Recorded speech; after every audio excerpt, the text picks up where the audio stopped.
Reka nizere ko mumeze neza mwe mwese mudukurikiye aho muri mu bice bigiye bitandukanye by'igihugu cyacu cy'u Rwanda. Uyu ni umwanya rero tugenda tubaha update zigiye zitandukanye ziri kuvugwa muri iyi si y'imikino, yaba hano mu Rwanda ku mugabane wa Afurika hirya no hino ndetse no hanze y'u Rwanda. Ni ibiki biba biri kuvugwa, tureba ibikomeje kuvugwa. Yonge ndi Daniel Nkuru, banike tugiye kubana muri iki kiganiro cya Sport Talk Show.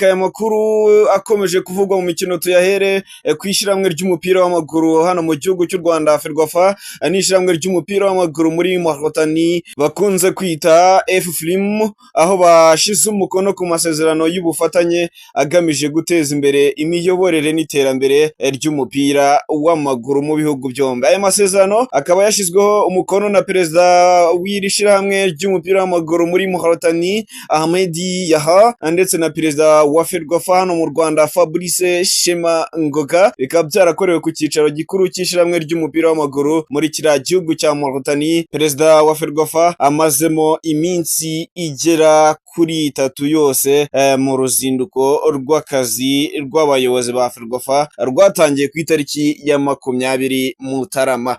Aya masezerano rero akaba zibanda ku guteza imbere ubuyobozi n'imiyoborere myiza mu mashyirahamwe yombi, yaba iryo mu Rwanda n'iryo muri Mauritania, imicungire y'imari n'ubugenzuzi byayo, iterambere rya tekinike ririmo amahugurwa y'abatoza n'iterambere ry'amashuri yigisha umupira w'amaguru, guteza imbere ibikorwa remezo, amahugurwa y'abasifuzi harimo n'ay'ikoranabuhanga rya VAR, gutegura imikino ya gicuti by'umwihariko mu mupira w'amaguru abagore. Ubundi bufatanye harimo gutunganya no kunoza amarushanwa y'igihugu mu byiciro byose, gutegura amarushanwa n'ibikorwa mpuzamahanga bya siporo, gutegura igenamigambi n'amasezerano agena intego zihuza aya mashyirahamwe na FIFA ndetse na CAF, ikoreshwa ry'ikoranabuhanga mu miyoborere, kwamamaza no gutumanaho ndetse no gusangira ubunararibonye n'imikorere myiza hagati y'ibi bihugu. Nicyo twababwira ku butumwa Shema Ngoga Fabrice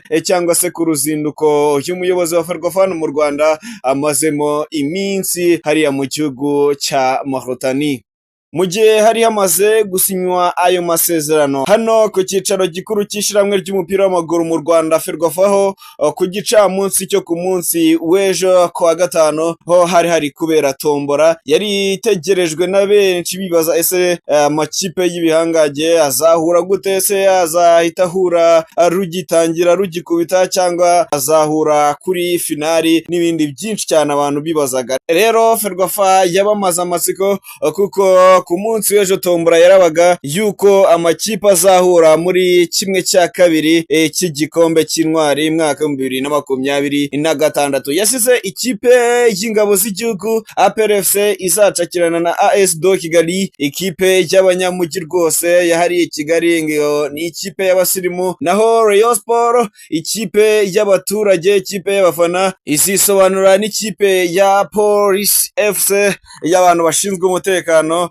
Ibivuze ko umukino w'abakeba cyangwa se ibizwi nka derby, no kuvuga APR FC ndetse na Rayon Sport, no kuvuga hagati y'ibihangage byombi, ashobora kuzaboneka ku mukino wa nyuma gusa kuri finali. Imikino kimwe cya kabiri kabizabera kuri Kigali Pele Stadium, aho APR FC izacakirana na AS do Kigali ku wa gatanu tariki 28 Mutarama uyu mwaka, naho bukeye bwaho ku itariki 29 Mutarama Rayon Sport izahura na Police FC mu mukino wa kimwe cya kabiri, no kuvuga imikino ibanza y'iki gikombe cy'intwari. Umukino wa nyuma ukaba uteganyijwe ku munsi w'intwari tariki ya 2 Gashyantare uyu mwaka, ukazabera muri Stade Amahoro i Remera. Mbere yuko ari ku mukino wa nyuma mu bagabo cy'intwari, hakazabanza umukino wa nyuma mu cyiciro cy'abagore uzahuza ikipe ya Rayon Sport Women Football Club izaba yisobanura n'indaha w'ubudahangarwa Women Football Club. Ikipe izatwara igikombe cy'irushanwa ritegurwa n'urwego rushinzwe intwari z'igihugu Sheno ku bufatanye na Ferwafa izahabwa miliyoni 6,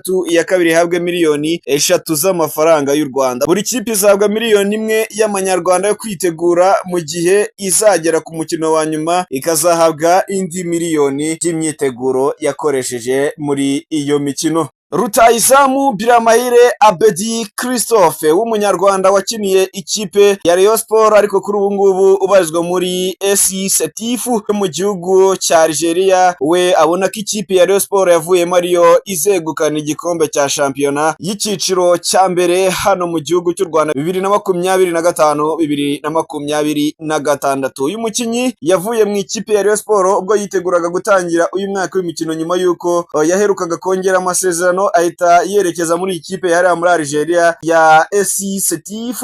Kuri ubu yari amaze iminsi mu Rwanda ari mu biruhuko. Abedi rero akaba yagarutse no kuri Dr Mugemana wari umuganga wa Rayon Sport uheruka gupfa, akaba yavuze ko inkuru y'urupfu rwe yamutunguye ndetse bikaba byaramugoye kwakira iyi nkuru y'incamugongo. Ese rutahizamu Biramahire Abedi yaba ari kurota arya nk'uko bakunze guca umugani ngo umushonji arota arya, cyangwa ibintu ari kuvuga izi nzozi ari kurota zizaba impamo? Reka turebe ko Rayon Sport yazegukana cyangwa se yazunga mu rya Abedi wahoze ayikinira igatwara iki gikombe cya shampiyona, dore ko hakiri amahirwe kuri iyi kipe ya Rayon Sport yo kuba yakwegukana iki gikombe.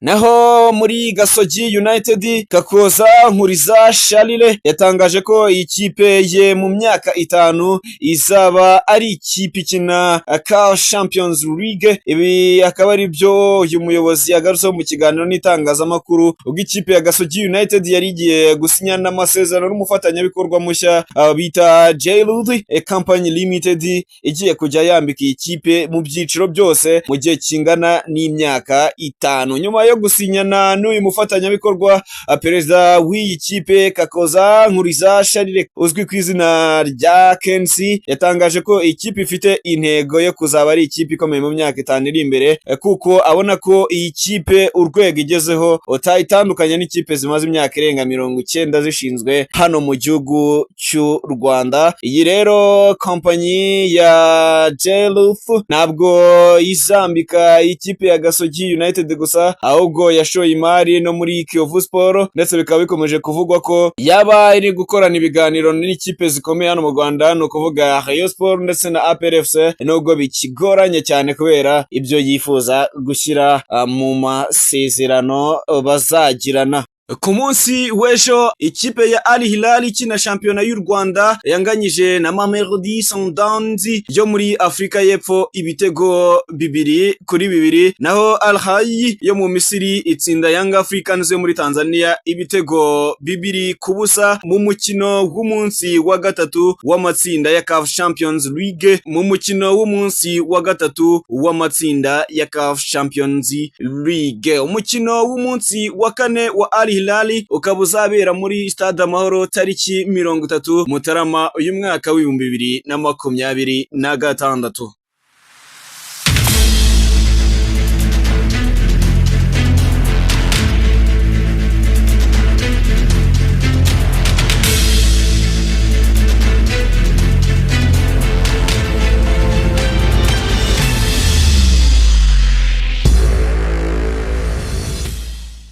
Naho hanze y'u Rwanda, umukinyi Casemiro ukina mu kibuga hagati w'umunyabrazil yatangaje ko azatandukana n'ikipe ya Manchester United yari mu Bwongereza mu mpera z'uyu mwaka w'imikino. Uyu mukinyi w'imyaka 33 y'amavuko yari afite ingingo mu masezerano ye ko Manchester United, ikipe ya hariya i Manchester mu mujyi rwagati, izamwongerera umwaka umwe ku masezerano ye, ariko ubuyobozi bw'iyi kipe bwemeje ko butazayikoresha. Ibi nibyo byatumye uyu mukinyi umukinnyi Casemiro atangaza ko uyu mwaka w'imikino nurangira atazakomezanya n'ikipe yari ya Manchester, ni ukuvuga Man U. Muri uyu mwaka w'imikino Casemiro amaze gukina imikino isaga 21, naho muri rusange akaba amaze kwikinira imikino igera mu 146 kuva yigezemo mu mpeshyi ya 2022 avuye muri Real Madrid, atanzweho arenga miliyoni 60 z'amapawundi. Muri Premier League, shampiyona y'icyiciro cya mbere hariya mu gihugu cy'Ubwongereza igiye gutangiza uburyo bushya bwo gushyigikira abaryamana bahuje ibitsina. Kuva mu mwaka wa 2014, Premier League yari ifite ubufatanye n'umuryango w'abaryamana bahuje ibitsina n'abafite ibindi byiyumvo ku mibonano mpuzabitsina bitandukanye no kubana k'umugabo n'umugore, ni ukuvuga itsinda LGBTQ, bwari bugamije kubashyigikira no kwerekana ko ari abantu nk'abandi ndetse bakwiye guhabwa agaciro mu mupira w'amaguru. Ibi nibyo byatumye rero ibitambaro by'abakapiteni, imishumi y'inkweto, imyambaro n'ibindi by'abakinnyi bo muri iyi shampiyona y'icyiciro cya mbere mu Bwongereza byarabaga biriho amabara yabo. Icyakora kuri ubu ngubu bikaba bitari bikigaragara, bivugwa ko hagiye gutangazwa ubundi buryo bwo gushyigikira aba bantu baryamana bahuje ibitsina, aho guhera mu kwezi gutaha kwa kabiri hashobora kujya hakinwa umupira uriho ibirango by'aba bantu bafite ibi byiyumviro. Uyu munsi amashampiyona amwe n'amwe arakomeza, nko hano muri Rwanda Premier League, Mukura iri buze kwesurana n'ikipe ya Rayon Sport, n'umukino uri bubere hariya kuri Stade Regional ya Muhanga muri Premier League. Uyu akaba ari umukino umwe rukumbi uri buze kuba hano mu rw'imisozi igihumbi. Ni umukino abantu benshi bari buze kuba bakurikirana kuko niwo wonyine uhari kuri uyu munsi. Ni uguhera ku isaha y'isa 9 zuzuye ku isaha ya hano mu Rwanda. Muri Premier League, West Ham irabitana mu mutwe na Sunderland, Burnley icakirana na Tottenham, Fulham ihura na Brighton, Man City ihura na Wolves, Bournemouth icakirana na Liverpool. Naho mu Bufaransa, naho shampiyona iraba ikomeza, ikipe ya Rennes iraba icakirana na Lorient, naho Le Havre iraba ihura na AS Monaco, Marseille icakirana na Lens. CAF Champions League uyu munsi naho imikino irakomeza. Power Dynamos irahura na Rivers United, naho RC Berkane irabicakirana na Pyramide. Ubwaho ni mwitsinda A, naho mwitsinda B Kabli irabihura na AS FAR, naho Groupe D Esperance iraba icakirana na Simba. Nibyo nababwira muri iyi si ya siporo. Ibindi biri buze kugenda bitugeraho, andi makuru mashya turi buze kugenda tumenya, turi buze kugenda tuyabamenyesha uko bishoboka kose. Nje nitwa Daniel Niyonkuru, reka mbifurize kuza kugira umunsi mwiza ndetse na weekend nziza.